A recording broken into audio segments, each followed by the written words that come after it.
Muy buenas noches, gracias por la sintonía, gracias por estar allí como cada domingo. Obviamente no todo es fútbol, yo sé que todavía queda este partido de mañana, que estamos todos con los dedos cruzados, pero tenemos que hablar de las otras cosas que pasan en el país. Y un tema que a todos nos interesa es el salario mínimo. Hubo una decisión del presidente de la República, una decisión política. Algunos dicen que basada en algunas cuestiones técnicas, otros dicen que no, pero una decisión política, el presidente la asumió, el presidente Peña asumió la responsabilidad política de hacer un ajuste del salario por encima de lo que se hacía, digamos que ritualmente, considerando el tema de la inflación. Pero el propio presidente Peña, cuando se le preguntó sobre el asunto, dijo: yo creo que hay que cambiar el mecanismo para establecer cuál debe ser el ajuste.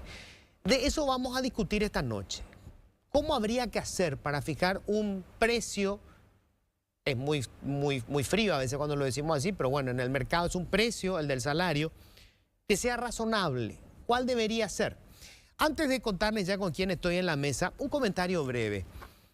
Hace por lo menos 3 o 4 semanas que el presidente del Instituto de Previsión Social, el nuevo presidente del Instituto de Previsión Social, nos sorprende con noticias nuevas. O sea, este hombre que sale a recorrer los diferentes hospitales que tiene el Instituto de Previsión Social, las reparticiones que tiene la previsional, y donde va encuentra alguna cosa que nos asusta. Es increíble que todavía nos siga sorprendiendo. Y hemos encontrado cosas como, por ejemplo, que estaban comprando medicamentos por millones de dólares, medicamentos que ya no se usan. O sea, es como que estés comprando hoy, no sé, beepers, cuando que todo el mundo usa un teléfono celular. O sea, no tiene ningún sentido. Millones de dólares en medicamentos que no se usan. O sea, sabían perfectamente que esos medicamentos iban a terminar venciendo y que seguramente iban a tener que deshacerse de los medicamentos. Millones de dólares. En estos días se confirma que habían comprado equipos para las salas quirúrgicas que costaron 20 millones de dólares y están a la intemperie, descomponiéndose hace 2 años, porque se compró esos equipos sin analizar primero dónde los iban a meter y si la estructura podía soportar el peso de esos equipos. 20 millones de dólares. Y así van sumando los casos. La cuestión es esta. Esto no es un accidente.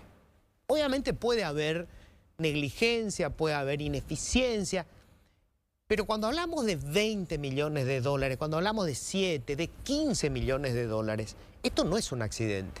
O sea, esto es un negocio para alguien. Alguien hizo mucho dinero vendiendo un medicamento que sabía que no se iba a usar. Alguien hizo mucho dinero vendiendo un equipo cuando no había condiciones para poder instalar esos equipos. Y ese negocio no se hace en solitario, se hace entre dos. Desde el sector público, desde el IPS, alguien autorizó esa compra para generar esa rentabilidad y repartirse el botín. Y lo que hasta ahora no hemos visto de todas estas denuncias que viene haciendo el nuevo presidente del IPS es ¿qué hace el Ministerio Público? El secreto de la corrupción en Paraguay es simple: impunidad. Si existe corrupción es porque no hay nadie preso, porque es un buen negocio robarle dinero al Estado, a las instituciones públicas. ¿Por qué el que se viene forrando desde hace generaciones, vendiéndole algún cachivache al IPS, dejaría de hacerlo si todos los que suscribieron los contratos siguen libres? Tanto los que están de este lado del mostrador, los privados que se forraron, como los funcionarios públicos que cobraron su coima y que son los que autorizaron.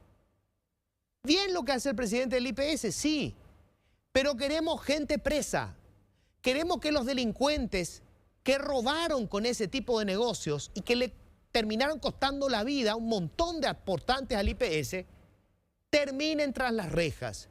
Mientras tanto, y es un lindo espectáculo, pero hasta ahí. Bienvenidos, esto es Políticamente Incorrecto. Siempre digo lo que Bueno, ya les cuento, tenemos una mesa realmente espectacular. Está con nosotros la ministra del Trabajo, Mónica Recalde. ¿Qué tal, ministra? ¿Cómo estás? Muy buenas noches, Luis. Un gusto estar nuevamente contigo y un saludo a todos los caballeros que nos acompañan también. Gracias por venir. Enrique Duarte, presidente de la Unión Industrial Paraguaya. ¿Qué tal, Enrique? Buenas ¿Cómo noches, estás? Luis. Buenas noches, Mónica, Rodrigo, Enrique. Un placer estar nuevamente contigo acá. Bueno, estamos con Rodrigo Ibarrola, economista del CADEP. ¿Qué tal, Rodrigo? ¿Cómo estás? Buenas noches, Luis. Buenas noches, ministra, ingeniero Enrique. Un gusto estar en esta mesa y saludo a la audiencia. Bueno, estamos con Enrique López Arce, especialista en empleo. Hace años que venimos hablando con él de todos estos temas. ¿Qué tal, Enrique? ¿Cómo estás? Gracias, Luis. Un saludo cordial a la audiencia y a todos los presentes. Bueno, quiero empezar con, digamos, el dato, ¿no? El presidente de la República, Santiago Peña, rompiendo con una tradición de años, decidió hacer un ajuste del salario mínimo por encima de la tasa de inflación acumulada desde el último ajuste a la fecha. Esto obviamente generó cierta controversia, era inevitable que fuera así, pero bueno, quiero saber primero que nada, Enrique, ¿cuál es la posición? O sea, ¿cómo analizan ustedes esto y qué impacto creen que va a tener? Con mucho gusto, Luis. Nuestra posición siempre fue pública, en una sola línea. Nosotros entendemos que existe una mesa tripartita donde deben ser debatidos estos temas, pero mientras el mecanismo sea uno, hay que cumplir. Nosotros entendemos que lo que hay que buscar es previsibilidad en materia de la aplicación de las normas. Existen opiniones jurídicas de un lado y de otro. La nuestra, basada en lo que nuestros asesores jurídicos nos manifiestan, dice de que la forma de aplicación era una, ¿verdad? Absolutamente y públicamente lo hemos dicho, de que nosotros no tenemos ningún problema de dialogar. Pero tenemos que siempre que hacemos algo, mirar hacia el análisis de impacto de la norma. Y siempre tenemos que buscar cuidar la última línea en lo que es la rentabilidad país. Cuando hablamos de rentabilidad país, hablamos de una serie de factores. Hablamos de productividad. Creo que una vez ya dije en este programa, nosotros tenemos unos niveles más bajos de productividad. Tenemos que mirar el momento en que estamos viviendo. Hoy tenemos una ventana de oportunidades muy interesante que se ha generado a través de los grados de inversión, a través de nuestra estabilidad, a través de todo esto que costó sangre, sudor y lágrimas lograrlo, ¿verdad? Y nosotros tenemos que mirar un poco, porque el inversor mira, y cualquier noticia, digamos, cualquier situación que le haga pensar que hay cambios o que no hay previsibilidad, lo hace huir. Entonces, absolutamente nosotros creemos que podemos sentarnos, podemos hablar, pero mientras haya un marco jurídico hay que cumplirlo. Ministra, a ver, esto fue nuevo, o sea, hasta el momento se mantenía, inclusive antes recuerdo en el pasado se esperaba que se acumulara 10 puntos de inflación y ahí recién se hacía el ajuste, después se planteó hacerlo por año. Bueno, y ahora esta es la primera vez que se decide hacer un ajuste por encima de la tasa de inflación medida por el Banco Central. Supongo que desde el gobierno analizaron, digamos, qué impacto tendría esto desde ese punto de vista, ¿verdad? De la imprevisibilidad. Porque a partir de ahora, digamos, los ajustes serán políticos y pueden ser por encima de la tasa de inflación o no. Bueno, Luis, dependiendo, ¿verdad? Efectivamente, el gobierno y tanto el sector trabajador como el sector empresarial han presentado sus datos, han presentado sus evidencias. Creo que fue la primera vez donde ambas partes trajeron y pusieron sobre la mesa sus propias posturas, se discutió bastante. Y bueno, y aparte de eso, habían elementos suficientes como por ejemplo el tema de la formalización, el crecimiento del salario real que está estancado durante hace muchísimo tiempo, y también la norma jurídica que estaba abierta, ¿verdad? Yo coincido con Enrique en el sentido de que esto se vino haciendo de esa manera, pero al momento cuando se modificó la ley, se dejó abierta dos ventanas, el artículo 250 y el artículo 249, ¿verdad? Que habla sobre la forma de fijación periódica. Y en ese sentido, bueno, las decisiones del presidente, todas las que tomen, son políticas. Obviamente. Obviamente, las decisiones que tome un jefe de Estado son políticas, y en ese sentido, este tema no solamente fue político, sino que fue analizado, revisamos cuál fue el comportamiento del crecimiento de los salarios por sectores, revisamos cuál fue el impacto también que podría tener en materia de inflación, ¿verdad? Donde vimos que era casi ínfimo, porque en otras ocasiones ya tuvimos incrementos por encima del 5% y no hubo un impacto ni en el empleo, ni en el desempleo, ni en la formalización. Paraguay está atravesando un momento económico muy importante. Tenemos un crecimiento del Producto Interno Bruto aproximadamente de un 27%, un crecimiento del PIB per cápita también, pero sin embargo los salarios no crecieron. Y eso también se tiene que revisar y se tiene que hablar específicamente en la CONASAN y, como dice Enrique, en el Consejo Consultivo Tripartito. Esto tiene que ser una discusión nacional. Creo que ahora se abre una nueva etapa. Nosotros ya hemos convocado para el 16 de julio justamente el Consejo Consultivo Tripartito, donde vamos a estar poniendo sobre la mesa los puntos coincidentes que tuvimos y también cómo vamos a ir avanzando en ese sentido. Para nosotros, tener 3 reglas de juego en el código que no se hayan nunca utilizado no significa que no existan. Estaban ahí, pero tenemos que tener una conversación honesta, seria entre todos los sectores para poder ir avanzando y poder fijar un mecanismo que contemple todo esto y no solamente el IPC. Porque el IPC ministra, no es claro, un instrumento para... Yo entiendo eso. Ahora, lo que no vi en el decreto es la justificación de por qué 5, o sea, por qué no 6, o por qué no 4, o por qué no 7. O sea, lo que sí me parece que puede ser preocupante, como dice Enrique, es que esto sea una cuestión, digamos, de decisión unipersonal del presidente. Si bien es una atribución que tiene, pero obviamente para tener previsibilidad en la economía, hay decisiones como esta que deben responder a ciertos argumentos técnicos. Eso sí, yo no lo leí en el decreto del presidente. No está en el decreto, pero está en el informe publicado por el Ministerio del Trabajo, donde hicimos el análisis, por ejemplo, de los salarios reales y de los sectores. Sí. Y ahí analizamos cada uno de los pesos que tiene justamente cada sector: comercio, servicios, industria, sector público, actividad primaria. Y bueno, y hemos visto que en general solamente ha crecido 1.6% el salario real en los últimos 5 años. Pero ¿dónde está la gente que trabaja en nuestro país? ¿Dónde está empleada? Comercios y servicios. Y comercios y servicios, que tenemos la mitad de nuestra población asalariada privada, tuvo un crecimiento negativo de 5.1%. Tuvo un crecimiento negativo. Eso fue uno de los puntos en cuestión. ¿Qué quiere decir eso? Que cayó el... Cayó el poder adquisitivo de la gente que trabaja en comercios y servicios. Sí, cayó en un 5.1%. Con respecto al tema de los gastos, los costos de la canasta. El poder adquisitivo de la gente, ¿verdad? La gente tiene, el dinero tiene un valor real y esa gente ya no puede comprar lo mismo porque disminuyó su poder de compra dentro del mercado. ¿Y eso fue un 5%? Un 5.1. Un 5.1. O sea, esto respondió a que recupere el poder adquisitivo, el salario del grueso de los trabajadores que están en el sector servicios. La mayoría, el 50%. Porque ¿qué pasó en el sector industrial? El sector industrial tuvo un comportamiento totalmente diferente y Enrique puede hablar mejor sobre el comportamiento de los salarios. ¿Por qué? Porque el que trabaja en una industria creció su poder adquisitivo en un 22%. Quiere decir que tuvo mucho más, o tuvo un incremento, o hubo una escalera salarial que se da dentro de las políticas propias de la empresa. Habla también del sentido de la productividad. Si en la industria crece de esa manera los salarios es porque hay mayor productividad en ese segmento.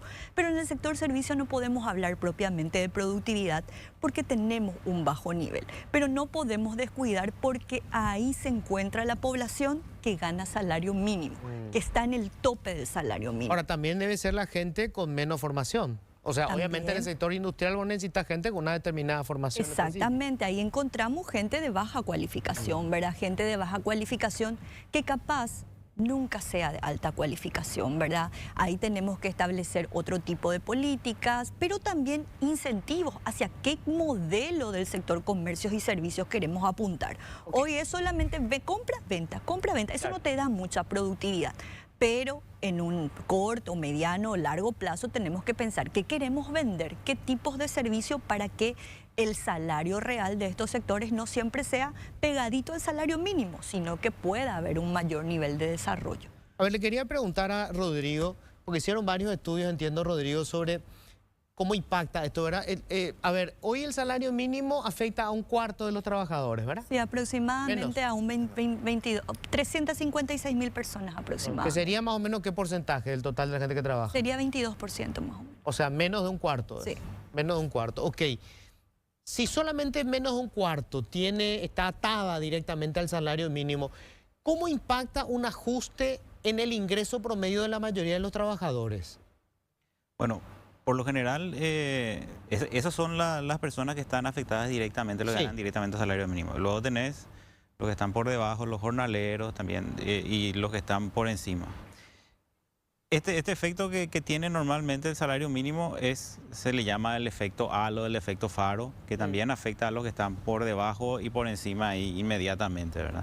Ocurre varias rondas. Sube el salario mínimo, le afecta directamente al grupo que gana directamente el salario mínimo, y luego viene un efecto de segunda ronda que ocurre al trimestre, empieza a ocurrir el resto, que los salarios observados, ¿verdad? Empiezan a reajustarse con respecto a su nivel de referencia, porque en el caso de Paraguay tenemos la particularidad que tenemos un mercado informal grande y por lo general no aplican los mismos indicadores que se usan para investigar el efecto del salario mínimo en los países que tienen mucha formalidad, ¿verdad? Hay un índice que le llaman índice de Keyes, que hay una recomendación de que tiene que ser más o menos el 60% del salario mínimo, el salario promedio, pero eso en mercado formal. En el nuestro, por lo general, suele ser mucho más alto por la informalidad. Entonces, lo que pasa aquí es que se fija un salario mínimo y ese salario mínimo le afecta a los que cobran directamente y luego arrastra al resto que tiene como referencia el salario mínimo, así sea formal o informal. O sea, o que ganen un un poco ejemplo más arriba. concreto, ¿entendés? una empleada doméstica. Claro. Está en el sector informal porque no está en IPS, etcétera. Le están pagando hoy 800.000 guaraníes. Entonces, este ajuste del salario mínimo en 2 o 3 meses hace que le ajusten también el salario. Entre 3 meses, un año, pase a ganar 900.000. vuelve a ajustarse de vuelta. Es lo que ok. los datos nos muestran, ¿verdad? Eso, O sea, eso es lo que pasa. No necesariamente en el porcentaje que se dio, pero sí, Sí, hay un cierto traslado. empuja para arriba el salario. Exactamente, y eso se observa consistentemente. Inclusive el que gana por encima del salario Claro, mínimo. porque se está acercando el mínimo. Claro. Vos sos un trabajador que tiene mayor capacitación, tiene otras habilidades, entonces ve que el piso se acerca, entonces uno va renegociando para alejarse de O vuelta sea, del alguien que piso, está ganando, ¿verdad? no sé, 3.500.000 guaraníes, le dice, che, el salario está ahora en Claro. 3.040.000. Así Al si me funciona. subí 100.000, o sea, Claro. le impacta también. Sí, esa es una evidencia observada, ¿verdad? Consistentemente en los países como el nuestro. Y ese es el efecto, ¿verdad? O sea, por eso digo que centrarse netamente en la población que gasta justamente el mínimo es en realidad una visión un poco simplista y acotada del fenómeno en realidad, ¿verdad? Es lo que... Ahora, Enrique, obviamente estamos hablando nosotros siempre de lo que diga la ley para ajustar o no, pero en general los ingresos responden a una realidad económica.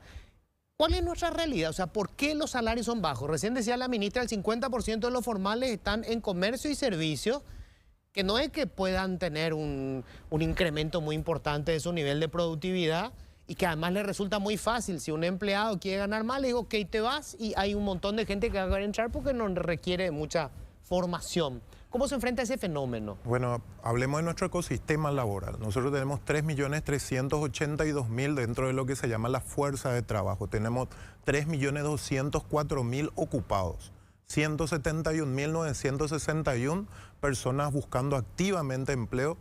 121.000 subocupados, y después vamos a lo que decía la ministra. Tenemos, digamos, si vamos a ir a la principal pata del empleo, estamos hablando de 900.000 personas en comercio, 850.000 en servicios, 397.000 en otros del sector terciario.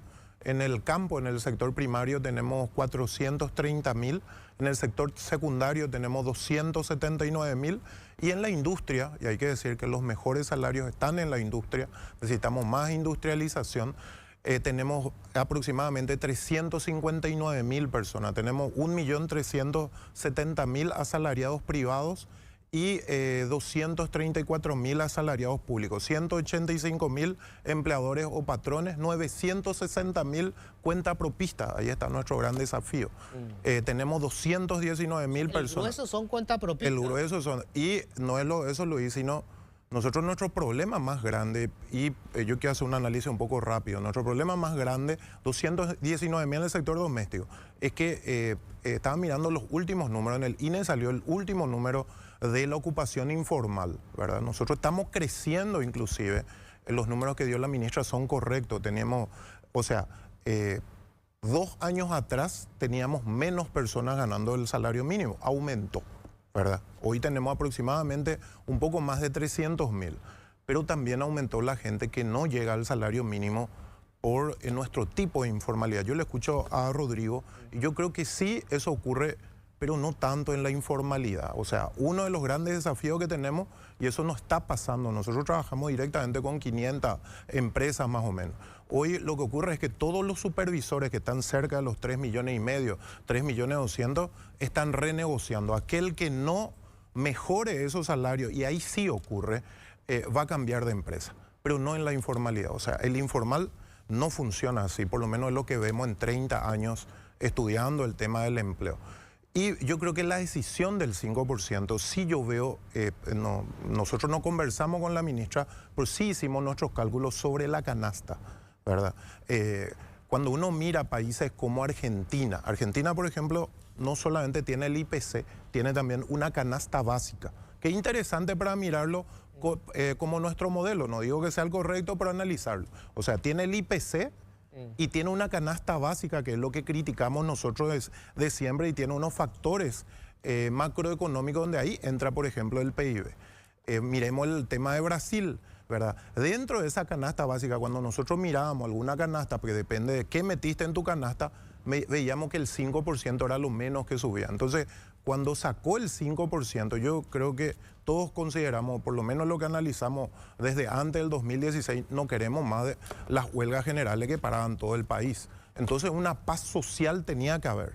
Ese 5% me parece equilibrado. Cuando miramos el convenio 131 de la OIT, que es la que recomienda sobre los tipos digamos, de modalidades de salario mínimo que te envié esta mañana, se habla de equilibrio. Yo creo que la decisión del gobierno fue equilibrada. ¿Por qué? Porque si bien coincido con nuestro presidente de la UIP, tiene que haber previsibilidad. El tema es que no nos convenía, tenía que llegar a un nivel medio entre lo que pedían los empleadores y los trabajadores, de tal manera a que tengamos paz social. Con la paz social se crece.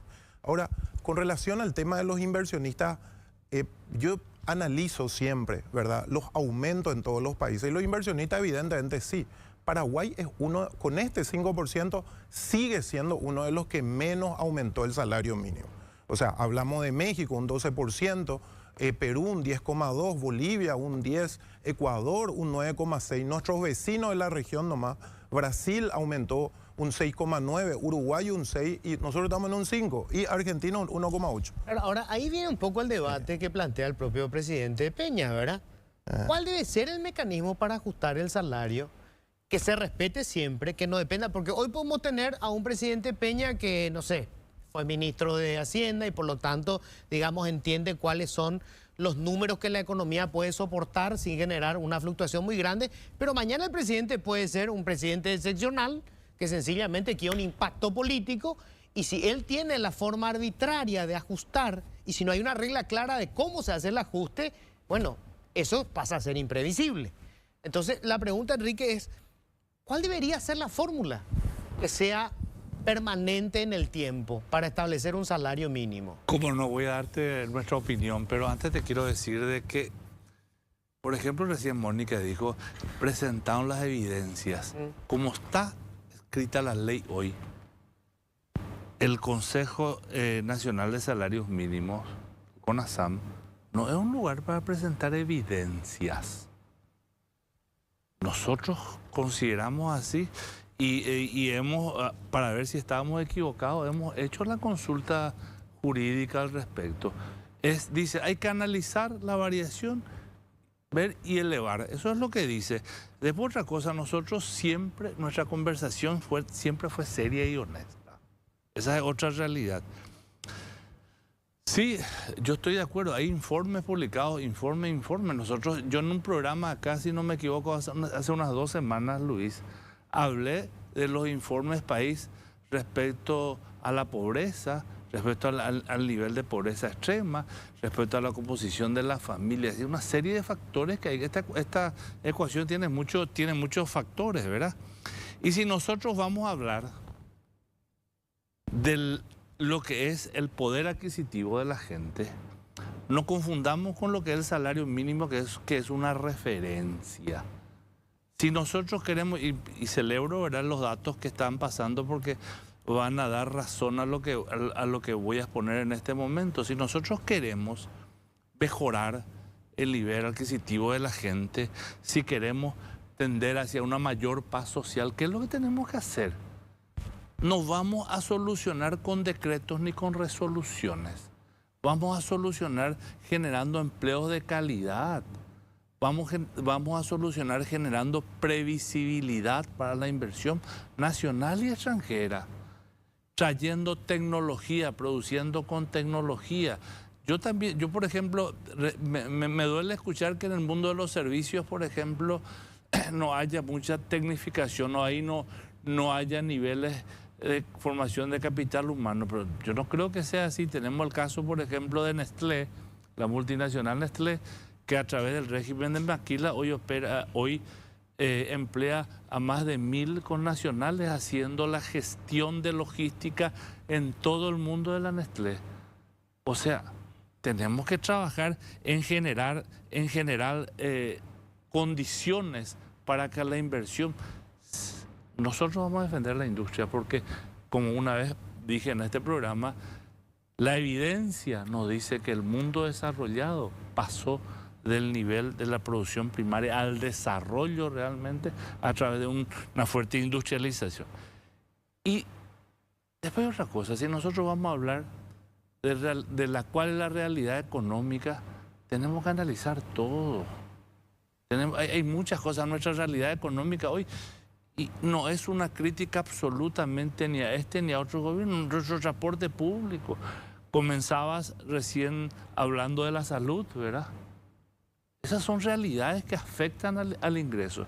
Y si vos decís cuál debería ser, y yo creo que, honestamente, voy a decir, y nunca se lo dije acá, Mónica, yo no entiendo. Nosotros venimos hace años tratando de cultivar una relación con el sector obrero, con el sector trabajador, y venimos con una relación muy buena trabajando. Entonces, de repente, este tipo de situaciones, ¿qué hace? Nos aleja, y nos aleja del diálogo, porque el diálogo es el único camino, la concertación es el único camino que nos va a llevar a soluciones que sean previsibles y que vayan bien para todos.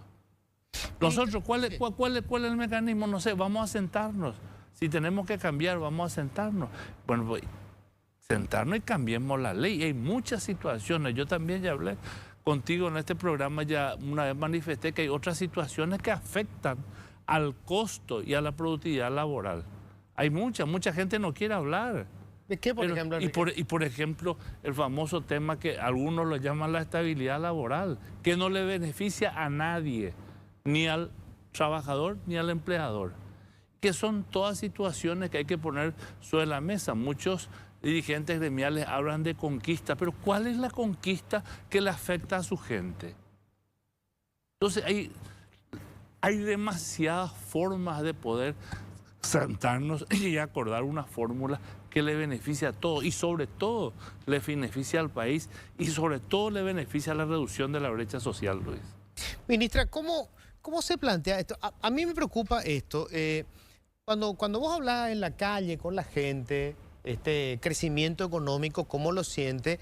Te dicen que no sabe dónde se dio el crecimiento económico. ¿Por qué? Y porque la mayoría de los empleos son eso que vos decís, que están en el sector servicio y el sector comercio, que pagan como mucho el salario mínimo, como mucho el salario mínimo. O sea, la mayoría de la gente tiene un ingreso pobre. Eso que vos decías, en todo este tiempo perdieron 5% de su poder adquisitivo. La economía creció, pero resulta que ellos tenían menos capacidad de poder comprar. Eso está directamente vinculado con la calidad de los empleos, ¿verdad? ¿Cuál es la política pública con respecto a eso? O sea, ¿cómo hacemos para generar puestos de trabajo de calidad que supone también trabajadores calificados? Exacto. Bueno, acá hay varios niveles de discusión, ¿verdad? Yo creo que que este tema no se tiene que agotar únicamente en un marco regulatorio. Paraguay es el paraíso de leyes que no se cumplen. Cierto. El paraíso de muchísimas legislaciones que hoy tenemos y que son fantásticas, pero que no aplican a nuestra realidad. Y en ese sentido, el tema laboral es un ejemplo claro de todas las leyes que no se cumplen. Y no es solamente responsabilidad del Estado, acá hay responsabilidad de muchísimas partes. El Código Laboral. El Código del Trabajo. De la gente que Yo trabaja. tengo artículos del Código del Trabajo que nunca se han aplicado, Luis. Como por ejemplo, el no reajuste del salario mínimo implica multa directa a la patronal. Tenemos desde el año 1961 y nadie nunca abrió esa página a decir, ah, mira, tenemos esto acá. Nosotros ahora vamos a hacer cumplir ese tema y vamos a aplicar de manera sumaria un proceso para la falta de reajuste. Tenemos que ser más controladores. Yo creo que ya hemos excedido, y digo en sentido general, ¿verdad?, todos los abanicos para generar muchísimas oportunidades para la formalización, sin embargo, no se han dado. Acá la discusión central es el tema de la formalidad, ¿verdad?, que pasa por la tenencia al seguro social. La formalidad pasa por darte un contrato de trabajo que vos firmas y sabés qué es lo que dice tu contrato. Pasa también por la formación y capacitación que se le tiene que dar al trabajador, y el Estado, el SNPP y Sinafocal, aunque fue una lucha mía de poder redirigir eso hacia el sector comercio y servicios, Paraguay no termina en calle última. Y yo tengo muchísimas necesidades también en el interior del país que atender y darle formación y capacitación a la gente. Y también el tema de cómo vamos a construir esta fórmula que le preguntabas recién a Enrique. No es una cuestión fácil. Cuando a nosotros nos decían, ¿por qué no presentamos ya el proyecto de ley y solucionamos en el Parlamento esto en 2 sesiones? Así no se construye. Nosotros tenemos que dialogar, llamarle a los especialistas, sentarnos a discutir políticamente y ver las realidades de cada sector. Yo no le puedo tratar igual al sector comercios y servicios que al sector industria. No le puedo dar las mismas reglas de juego a una microempresa que a una empresa que viene a instalarse y es competitiva. Y otra cuestión también es que tenemos que dejar de pensar como sociedad que vender mano de obra barata es ser competitivo.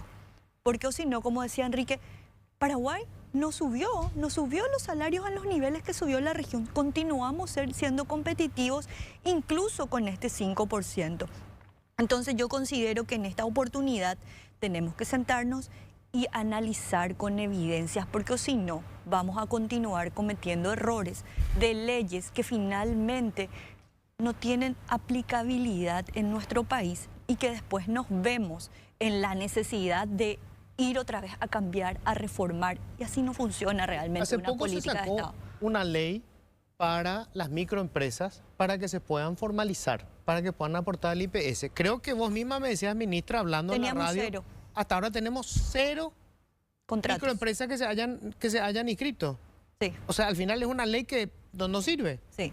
Es muy linda, suena muy bien, pero no hubo una sola formalización. Así es, así es. Entonces tenemos problemas, ¿verdad? Puede ser de comunicación. Enviamos 64.000 notificaciones a 64.000 empresas de 1 a 10 trabajadores y hasta pequeñas, ¿verdad? 1 a 30. Y llamaron a preguntar unas 500 y se registraron unas 27, ¿verdad? O sea, hay información, pero también tenemos que ser conscientes de que el tema de la formalización no es algo voluntario para el trabajador. Yo, como empleador, yo no estoy dando un favor cuando doy un trabajo. Estoy asumiendo una responsabilidad y esa responsabilidad implica pagar un salario, meterle a la seguridad social, darle los beneficios que corresponden, pagarle horas extra.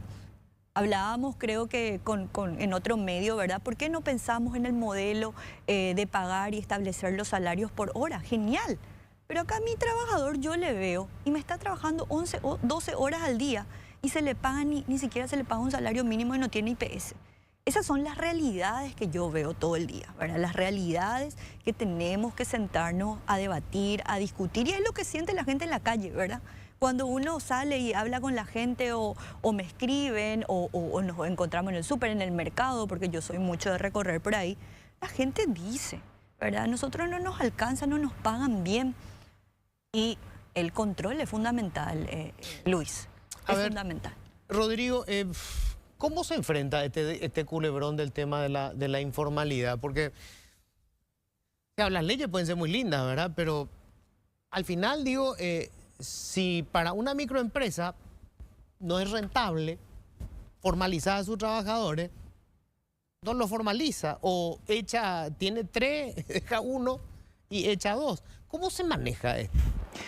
La verdad que la informalidad es un problema bastante heterogéneo en nuestro país, ¿verdad? Tiene diversas causas y tiene diferentes contextos, ¿verdad? Tener una empresa que puede ser que sea formal, que contrate a un empleado por contrato, no le paga seguro social, o terceriza un servicio que sabe que contrata empleados en negro, o tiene RUC, no factura, o directamente están los que realizan labores de subsistencia, no le alcanza, no es tan rentable como para formalizarse. También están los cuentapropistas que realizan trabajos que sí son rentables, pero les conviene mantenerse en la informalidad. Son diversos tipos de factores y de situaciones que requieren diversas soluciones cada uno, no centralizarse en un solo tipo de informalidad, ¿verdad? Y es difícil ir abordando. También tiene un componente cultural. Si podemos irnos hasta la época de la colonia, donde éramos un país aislado y solamente comerciábamos con el contrabando. Después en la dictadura, que Stroessner mismo decía que ese es el precio de la paz, el contrabando, Claro, el precio de la paz. Entonces es una cuestión cultural que arrastramos luego, ¿verdad? Con tu cédula marrón. Claro, Claro. es una cuestión cultural y también ir abordando todas esas situaciones que yo te mostré. También hay muchos cuentapropistas que en realidad son trabajadores dependientes encubiertos, ¿verdad? Hay una enorme cantidad y cada una de esas cuestiones requiere soluciones diferentes. Y una parte importante tiene el Ministerio del Trabajo también con la fiscalización, pero yo entiendo que no tienen los recursos suficientes para abordar esa situación. Ese punto nomás. ¿Cuántos fiscalizadores tenés, ministra? Hoy tengo 24 Para todo el país. para todo el país.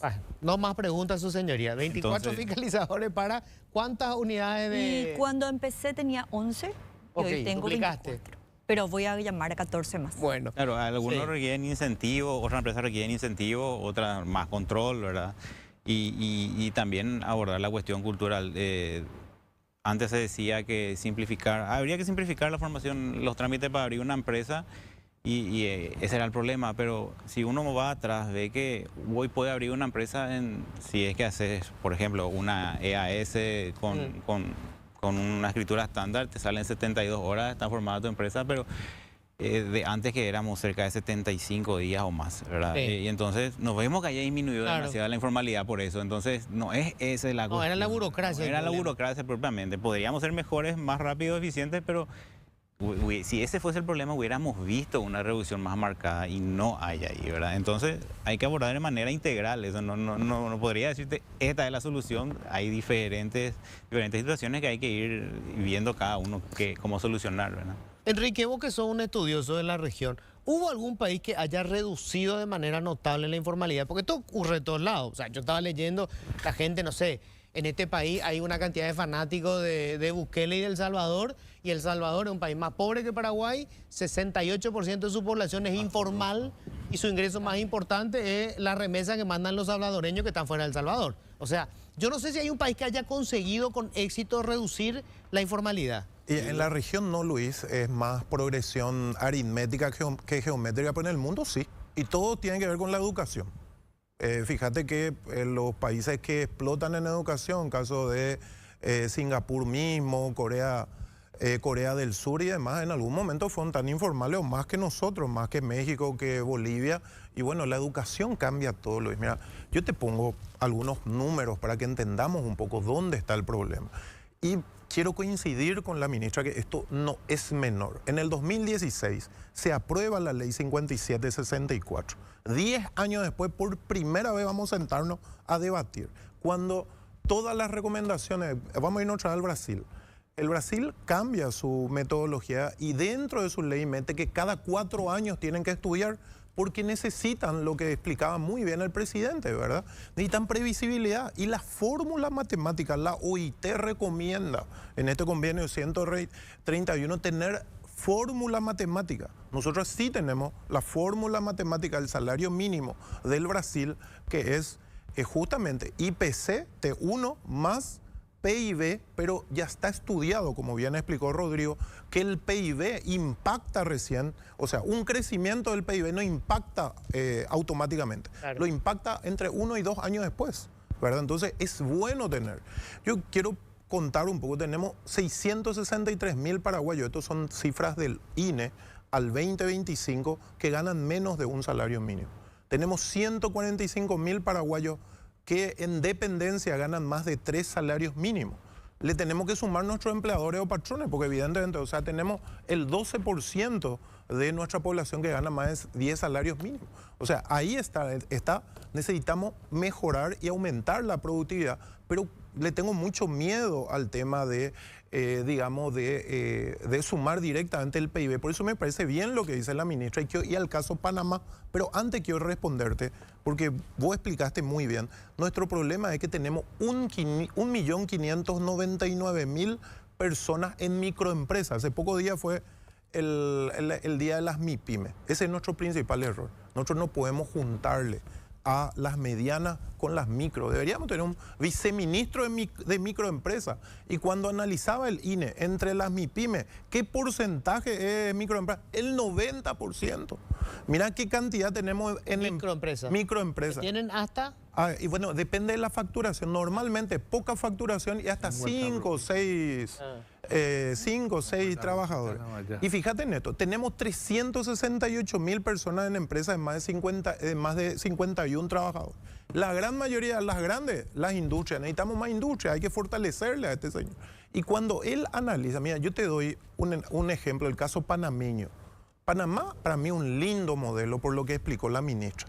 Tenemos que tener región, y ahí me sumo a lo que dice Rodrigo. Es diferente el costo de vida en Asunción que en Ciudad del Este. ¿Qué nos está pasando hoy en el país? Vos tenés un montón de shopping, no voy a mencionar los nombres, que se están abriendo en Ciudad del Este. Se van todas nuestras empresas a Asunción y me dicen, Enrique, no consigo gente. Y es sencillo, porque como el costo de vida es más alto en Ciudad del Este, ahí los shopping te pagan 4 millones, esa es la base. Entonces, ¿qué es lo que pasa? Se va la empresa gastronómica X y quiere pagar su 2.998.000 y nadie se va. ¿Para qué si en el shopping pagan 4? No está mal eso. No está mal. Y fíjate, Panamá tiene región 1, región 2. Entonces, porque analiza el costo de vida. Y Eso es para fijar salarios. eso, para fijar salario. Tiene Salario región mínimo. 1, hay un región... No, mira, te vas a caer de espalda. Panamá tiene 59 salarios mínimos, hermano. Que ya es una exageración. Que ya es ¿verdad? una Para un exageración, país tan pero seco. fíjate, tiene por región que yo creo que hoy el mercado paraguayo funciona, pero también tiene por sectores. ¿Por qué si de repente el sector industrial, y analizamos los costos, de repente le va bien? ¿Por qué no vemos? Pero por eso es cuando la gente dice, yo no veo el PIB, porque es un bosque donde una parte, hay sectores que están verdes, pero otras partes no se han desarrollado, no le va bien, ¿verdad? Entonces de repente puede ocurrir. Pero es interesante, yo me sumo a lo que dice el presidente. Yo tengo mucho miedo porque ya hablamos de los 2 últimos años políticos, ¿verdad? Entonces tenemos que tener la suficiente... Previsibilidad. exactamente, responsabilidad y también entender de que esto se trata de algo a nivel país. Y cuando vos analizás quién empuja, digamos a nivel la Argentina nomás, o mirá todos los ejemplos, el que empuja es el ministro director de gabinete, para darle fuerza a la ministra también. Y fíjate, cuando habla acá en Paraguay, esto empieza el año pasado, cuando el ministro de Economía, el exministro Carlos Fernández Baldovino decía, un año atrás, ministra, decía, esto hay que cambiarlo, ¿verdad? Entonces, hay que darle fuerza a la ministra, tiene que ser apoyada porque esto es un nivel país. Y quiero terminar con esto, porque esto es muy relevante, Luis. Nosotros probablemente muchas cosas vamos a tener al sector trabajador, al sector empresarial, no de acuerdo. Cuando el presidente dice, ¿estamos de acuerdo? No, es lo normal al presi. En el mundo, normalmente cuando se habla de salario mínimo, Paraguay es una excepción, pero normalmente no se ponen de acuerdo, ¿verdad? Siempre, Que no se pusieron tampoco, Pero el ¿verdad? salario es un punto. es un punto. Por eso, a eso quiero Hay ir. A eso varios quiero ir. puntos Quiero respaldarte, ¿sabes? En 2 cosas nomás. Es Luis. lógico que te... Es lógico, por mira. supuesto. Y le escuché a la ministra, yo hace 3 años que vengo diciendo, y le felicito a la ministra, y el presidente no va a estar de acuerdo. No podemos ser furgón de cola de los 33 países de América Latina, hermano. Tenemos la menor cantidad de días de vacaciones. metemos 12, somos el último. Yo creo que tenemos que estar en la mitad, no creo que tenemos que exagerar tampoco, pero tenemos que estar, por lo menos subir a la Argentina, subamos a 14 días de quedar Argentina. Y después después te digo algo, mira, yo hablo mucho con el presidente también y con varios empresarios. Este tema de la estabilidad de los 9 años y medio, tenemos que mirarlo, porque a mí me gusta mirar y cada vez tenemos menos gente y yo en las ferias de empleo pero recibo mínimamente, Luis y audiencia, mínimamente 30 personas que vos mirás su currículum y está impecable y a los 8 ya le echan porque si se queda embarazada por el tema de un año, ¿verdad? No se le puede sacar, tiene su estabilidad especial hasta que la criatura tenga un año. Impedir Mira, gente buena, Luis, por mala experiencia, los menos, hay también los que le dejan pasar, pero son los menos. Yo soy un convencido que tenemos que estudiar y yo diría, tenemos que rever, porque así también pasó, y te respondo con lo que vos le preguntabas a la ministra. ¿Qué pasó con el seguro?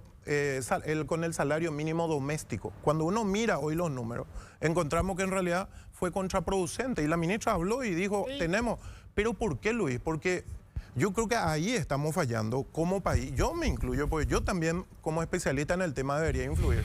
Cuando hablamos del seguro doméstico, nosotros lo dejamos ahí nomás en la ley, tenemos que hacerle el seguimiento, tenemos que empujar, explicarle a la gente, hacer audiencia pública, aún después de la ley, explicarle los beneficios. Hoy yo tengo un montón de gente que me dice, don Enrique, ahora me tienen que meter en el IPS, pues yo no me voy a jubilar. ¿Qué pasa con la señora que tiene 40, 50 años y de repente 10 años nomás va a tener IPS? Hay muchas lagunas que tenemos que ir solucionando.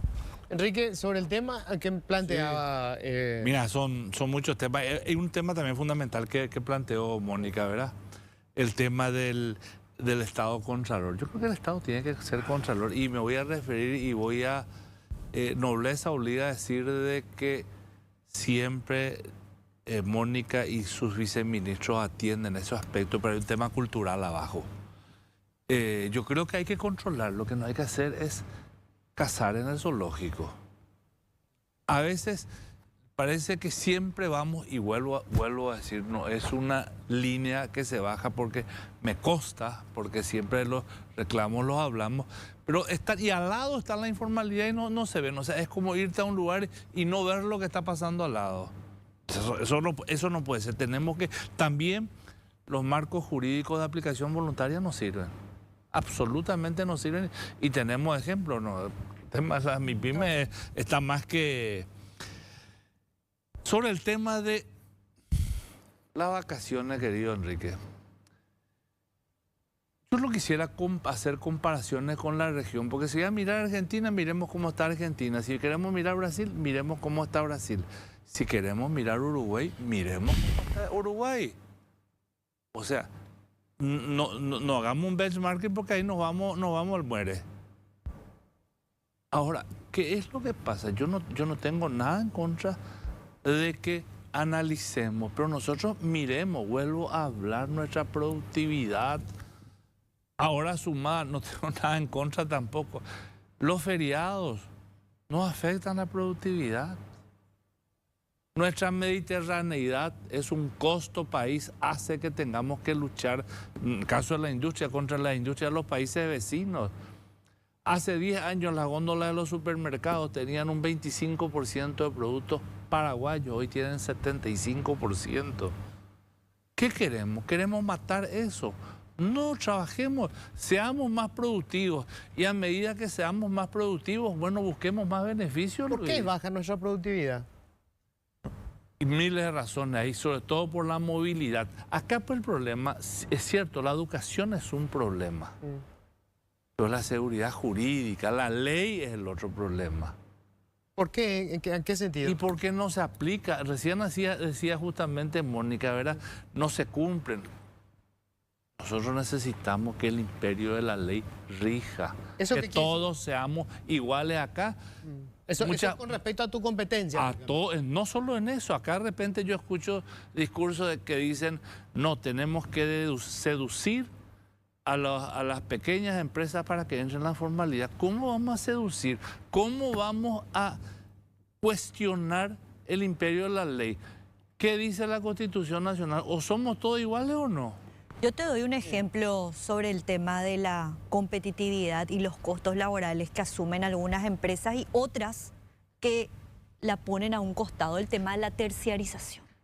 Es un gran problema para las industrias que apuestan a la contratación directa o para los comercios, los servicios que apuestan a la contratación directa, que pagan el seguro social. Sin embargo, las empresas terciarizadas no cumplen con ninguna ley. Están ahí, le hacen facturar a la gente, le hacen trabajar más horas. Este tema de las cooperativas de trabajo es un problema. Es un problema. La gente, los trabajadores ni siquiera sabían que estaban en una cooperativa.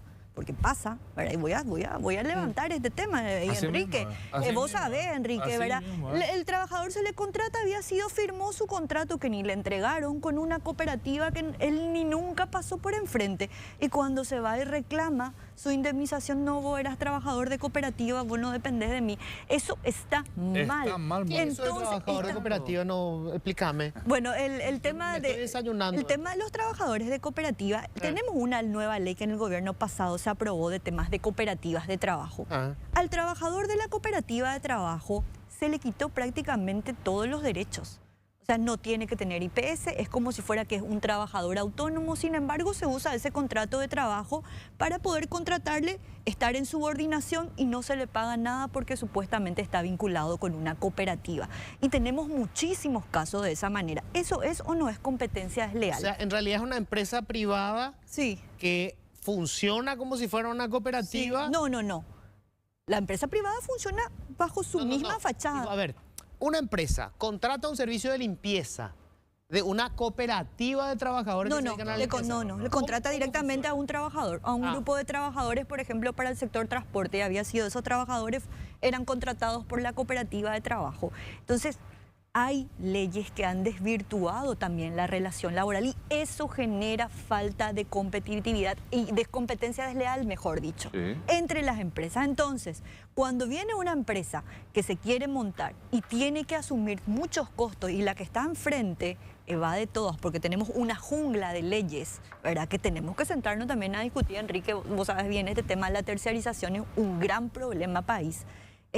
Tenemos que ser sinceros. Y con respecto al tema político, volviendo al tema que planteaba Enrique López, yo no le tengo miedo porque acá tenemos al sector trabajador, al sector empresarial y al gobierno. Si nosotros llegamos a un pacto entre nosotros tres, gobierno, empresarios y trabajadores, yo creo que el Congreso va a respetar los puntos como que la superintendencia de jubilaciones y pensiones. Si llegamos a un acuerdo, esta es la fórmula. Sí, ya está bueno, pero el marco jurídico se consensuó, ¿verdad? Tengo que hacer la pausa, vamos a hablar enseguida. Esto de la tercerización, que es todo un tema. Es un problema. El tema de la tercerización, la superintendencia de pensiones, no sé, yo me acuerdo que pum, bomba, y hasta hoy no existe, ¿verdad? Tenemos una cantidad de entidades previsionales que están prácticamente en la quiebra.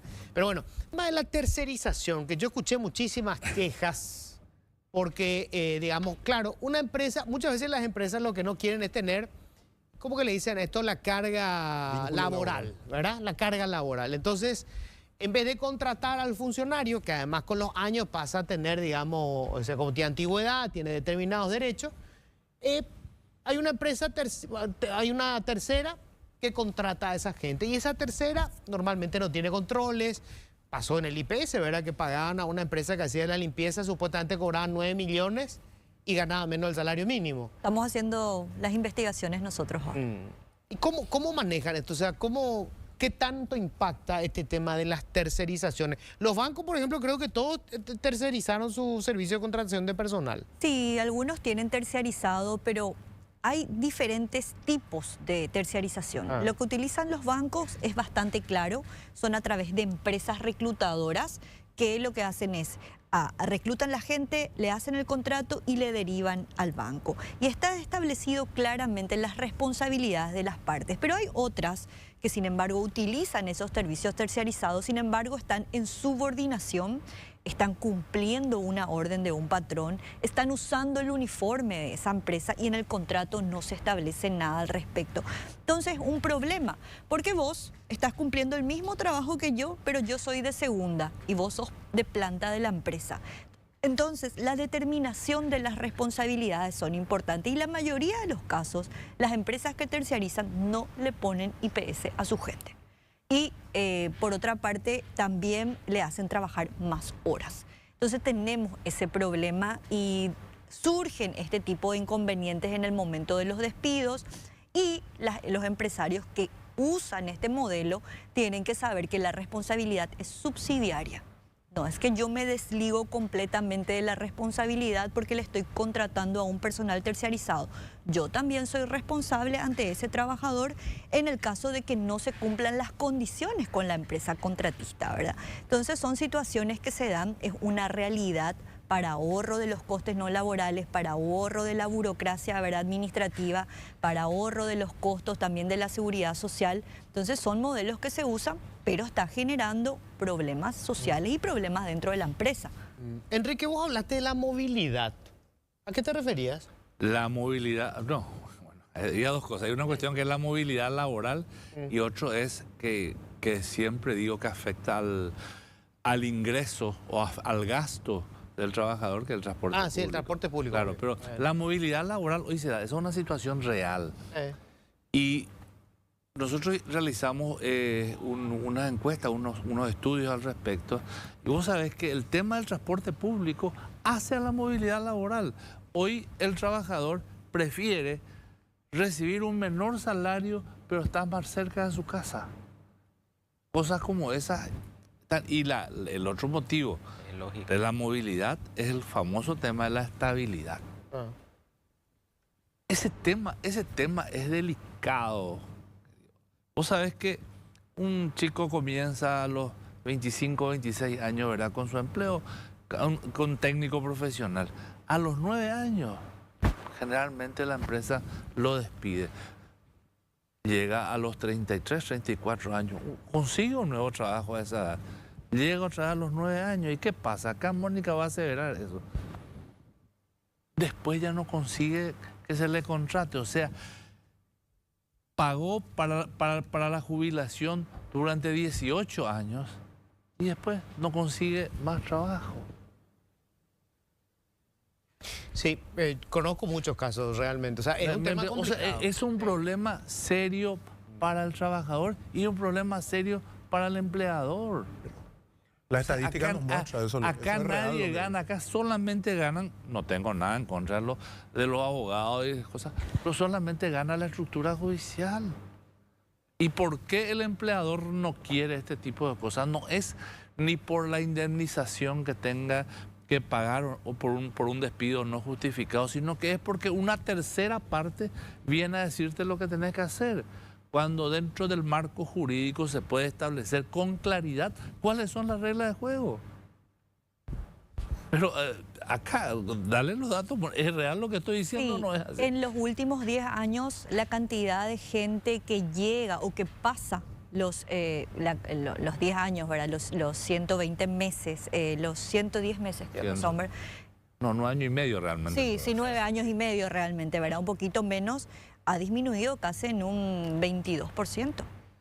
¿Y en las mujeres? Y en las mujeres casi un 32% ha disminuido. O sea, no cruzan la barrera dentro del sector formal de esa cantidad de meses que tienen que tener, que son 120 meses, ¿verdad?, para poder pasar, sino hay una ruptura dentro de lo que es la relación laboral. Y es un tema delicado, es un tema de derechos, es un tema de realidad del mercado de trabajo, es un tema que en algún momento hay que discutir.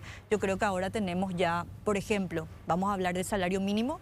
Vamos a hablar de la desindexación, que creo que no tocamos y eso estamos absolutamente de acuerdo todas las partes. Vamos a hablar sobre el mismo capítulo del código, ¿verdad? Claro. De todo lo que hay que ver. Cuando hablamos de eso, hablamos de que ya no esté atado al salario mínimo o al jornal mínimo una cantidad de precios, tasas, impuestos, etcétera. No, y contratos. Y contratos. Sí. Me quedé sin tiempo, ¿verdad? Bueno, me queda un minutito. Sí, cerrar la idea, por favor, ministra, porque... Bueno, nosotros acá vamos a continuar trabajando el 16 de julio.